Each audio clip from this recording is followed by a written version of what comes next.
Hi guys, welcome back to Sahana views. இன்னைக்கு ப்ராக்கலியை வச்சு ஒரு சூப்பரான ஒரு ஐட்டம் தான் பார்க்க போகிறோம். ப்ராக்கலியில் நிறைய ஐட்டம் நம்ம சாப்பிட்ருப்போம். பட் இது மாதிரி நீங்கள் கண்டிப்பாக செஞ்சு பாருங்கள், ரொம்ப சூப்பராக இருக்கும். அதுக்கு ப்ராக்கலி எடுத்துக்கிட்டு நான் அதை மாதிரி குட்டி குட்டியாக கட் பண்ணி சுடு தண்ணியில் பிளான்ச் பண்ணி ஓரமாக வச்சுட்டேன். அதை எடுத்துக்கலான்ட்டு ஒரு 2 வெங்காயத்தை கட் பண்ணிக்கிறேன், ஒரே ஒரு தக்காளி. இது எல்லாத்தையும் நம்ம சாப்பர் வச்சு ஓட்டி எடுத்துக்கலாம். குட்டி குட்டியாக கட் பண்ணி எடுத்துக்க போகிறோம்.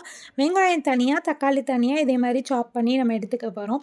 ப்ராக்கலி சாப்பிடாத பிள்ளைங்களுக்கு கூட இந்த மாதிரி செஞ்சு கொடுத்தீங்கன்னா சூப்பராக சாப்பிடுவாங்க.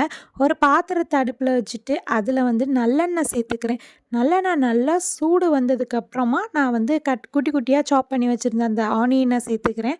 நல்ல கண்ணாடி பதம் வர்ற அளவுக்கு அதை வதக்குனா போதும். இந்த டிஷ்ஷு செய்கிறது ரொம்ப ரொம்ப ஈஸி. ரொம்ப ஃபாஸ்ட்டாக குயிக்காக செஞ்சு நம்ம முடிச்சிடலாம். இது சப்பாத்திக்கு, ரைஸுக்குன்னு எதுக்கு வச்சு சாப்பிட்டாலுமே ரொம்ப சூப்பராக இருக்கும். வெங்காயம் நல்லா வதங்கினதுக்கப்புறம் நம்ம குட்டி குட்டியாக கட் பண்ணி வச்சுருந்தா அந்த தக்காளியுமே சேர்த்துக்கலாம். தக்காளியோட பச்சை வாடை, வெங்காயம் பச்சை வாடெல்லாம் போனதுக்கப்புறம் நல்லா மசிஞ்சதுக்கப்புறமா நம்ம இந்த ப்ராக்கலியே சேர்த்துக்கலாம். நான் முழுசாக அப்படியே கட் பண்ணி சேர்த்துருக்கேன்.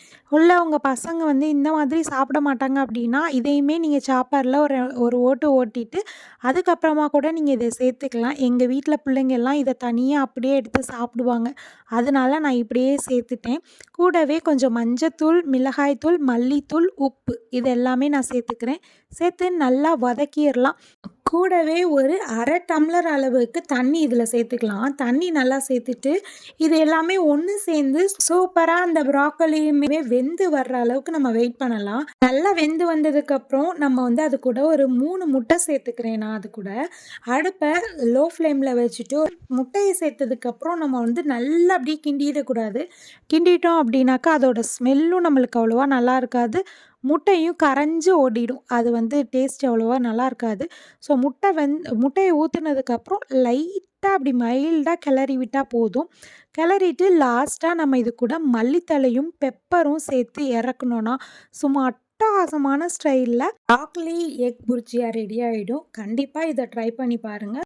இந்த ஐட்டத்தை நம்ம ப்ராக்கலியில் மட்டும்தான் செய்யணும் அப்படின்னு இல்லை. ப்ராக்கலிக்கு பதிலாக நம்ம காலிஃப்ளவர் கூட சேர்த்து செஞ்சு பார்க்கலாம்.